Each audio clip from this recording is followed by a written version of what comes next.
Greetings and welcome back. Today's topic is hotel horror stories. Thankfully, I've never had much of a scare during hotel stays, but I can't say the same for the folks in these stories.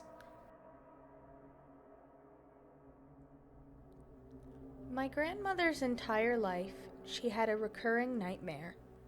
In this nightmare, she would be walking down a long, dark hallway, turn to the left, open a door, and see something terrible. She'd always wake up before seeing what it was.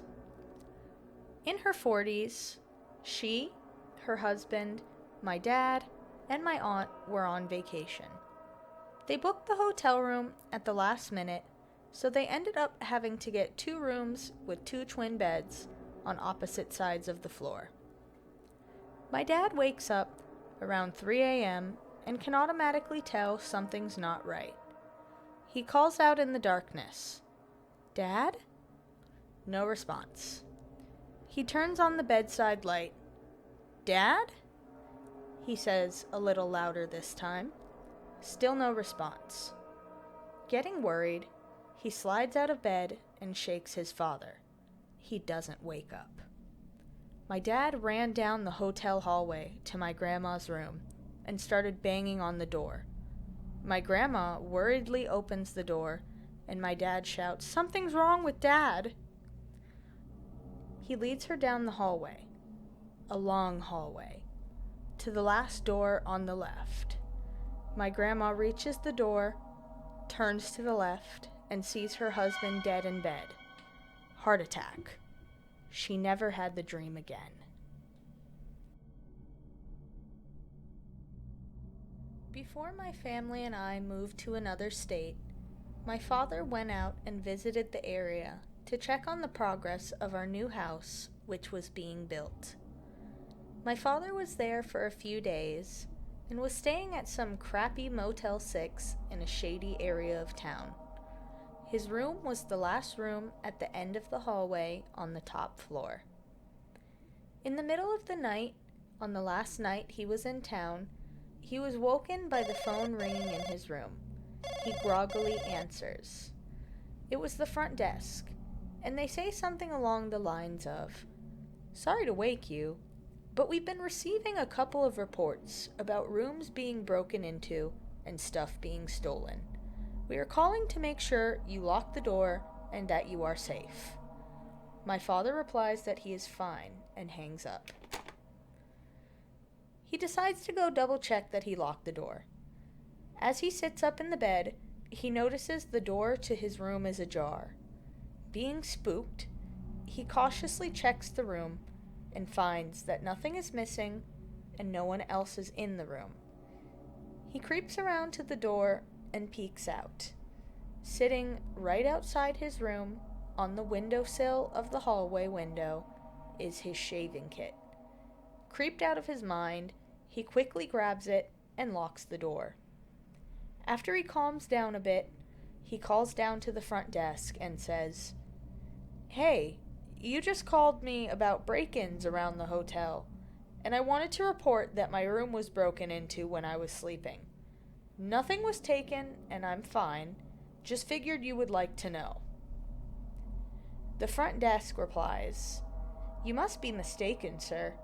We never called your room, and we haven't received any reports of break-ins." A man went to a hotel and walked up to the front desk to check in.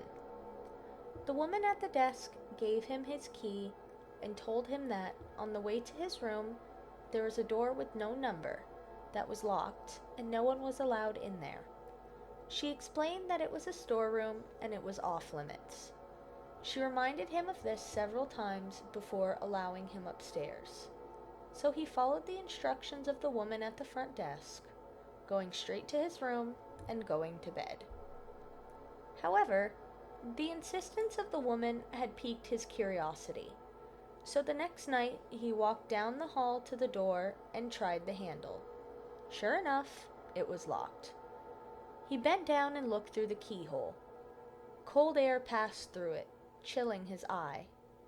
What he saw was a hotel bedroom like his, and in the corner was a woman whose skin was incredibly pale. She was leaning with her head against the wall, facing away from the door. He stared in confusion for a while. Was this a celebrity? The owner's daughter, perhaps? He almost knocked on the door out of curiosity, but decided not to.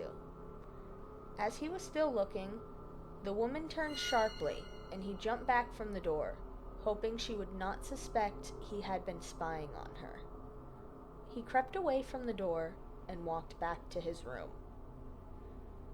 The next day, he returned to the door and looked through the keyhole. This time, all he saw was redness. He couldn't make out anything besides a distinct red color, unmoving. Perhaps the inhabitants of the room knew he was spying the night before and had blocked the keyhole with something red.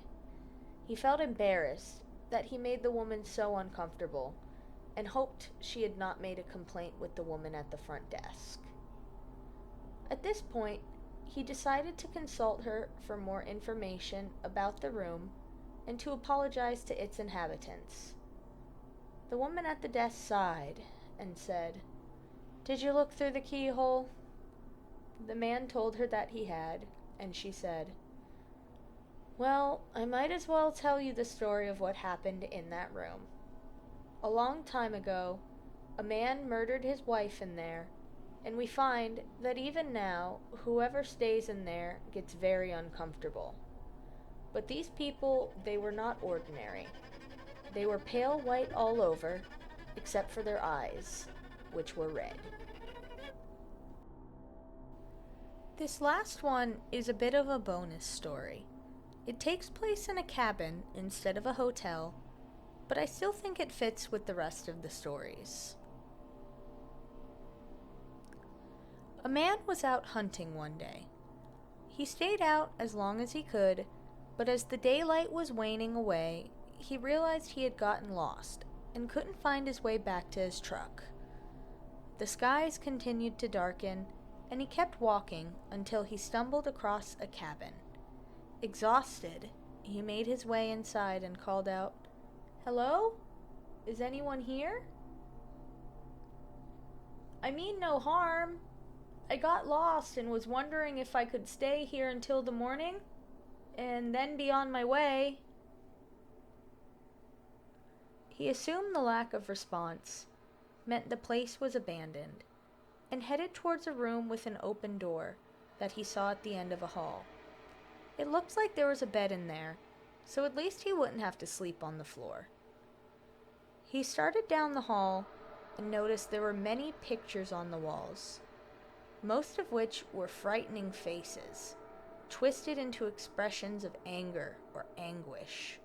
The faces sent chills down his spine, so when he went into the room, he closed the door behind him and eventually went to sleep. He got up the next day and was ready to get out of the woods and go home. However, when he opened the door, his heart immediately dropped. Instead of paintings, the hallway had actually been full of windows. I don't think I would ever want to go in the woods again after that story. Have you ever had a creepy encounter in a hotel? I'd love to hear about it in the comments.